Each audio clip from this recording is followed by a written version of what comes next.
चलिए एक बार फिर से चाणक्य क्लासेस के इस चैनल में आपका स्वागत है।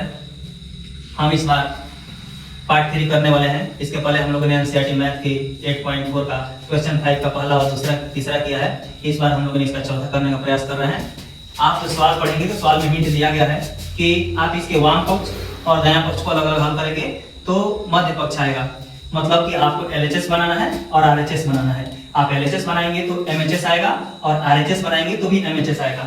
इस सवाल में आप LHS को हल करके RHS नहीं ला सकते हो और RHS को हल करके LHS नहीं ला सकते हो। तो हम प्रयास करेंगे LHS को पहले बनाने का और उसके बाद से MHS लाएंगे, फिर से RHS को हल करके और हम MHS लाने का प्रयास करते हैं। तो चलिए वीडियो को शुरू करते हैं। सबसे पहले हम लिखना हम लोग को हल लिखेंगे LHS से।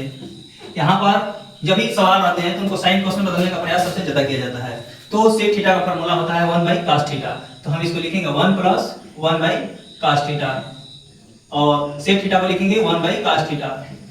यहाँ पर इसका मल्टीप्लिकेशन होगा, cos थीटा का टेबल 1 बार पढ़ेंगे तो cos थीटा का जब पढ़ा एक बार पढ़िएगा तो cos थीटा होगा और ये प्लस होगा और ये 1 होगा और इसके आधार में बच जाएगा ये cos थीटा।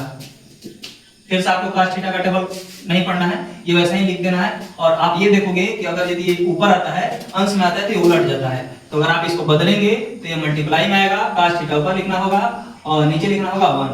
आप cos थीटा से cos थीटा को काट सकते हैं, केवल एक बच जाएगा, आधार में को नहीं लिखा जाता है। तो यहाँ पे लिखेंगे cos थीटा + 1। ये आपका आ गया MHS। अब MHS आने के बाद हम प्रयास करेंगे RHS को बनाने का। RHS से फिर से MHS अपना लाने पर अपना LHS जो होगा वो RHS के बराबर हो जाएगा। तो लिखते हैं sin स्क्वायर A, यहाँ पे लिख देना है सबसे पहले RHS। sin स्क्वायर लिखना है और 1 - cos A लिखना है। यहाँ पे sin स्क्वायर का फार्मूला होता है। ये फार्मूला क्या होता है कि sin square theta = 1 - cos square theta.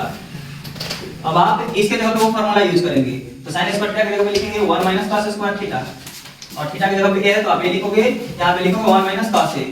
एक फार्मूला आपको बनाना है, यहाँ पे आपको 1 का स्क्वायर लिखना है और ये a स्क्वायर लिखने से कोई फायदा होने वाला नहीं क्योंकि 1 का स्क्वायर 1 ही होता है। लेकिन ऐसा करने से आप एक फार्मूला पे पहुंच जाते हैं a² - b²। a² - b², ये होता है a + b * a - b। अब आप ये देखोगे कि इस सूत्र का प्रयोग ऐसे करोगे तो सोचते हैं कि a है और ये b है। इमेजिन करने पर इसको कैसे लिखेंगे, a + b के रूप में, यानी कि 1 + cos थीटा यानी cos a और इनटू में लिखेंगे 1 - cos a। और जब आप ऐसा करोगे तो आपको लिखना है 1 - cos a और 1 - cos a से 1 - cos a काट देंगे, कैंसिल आउट करेंगे और आपका आंसर आएगा 1 + cos a। और ये आप देखेंगे कि आपका MHS आ गया। तो लिखेंगे अतः आपने क्या प्रूफ किया, आपने प्रूफ किया LHS ये बराबर आया MHS के और ये किसके बराबर था, RHS के। ये आपका हो गया प्रूफ। धन्यवाद।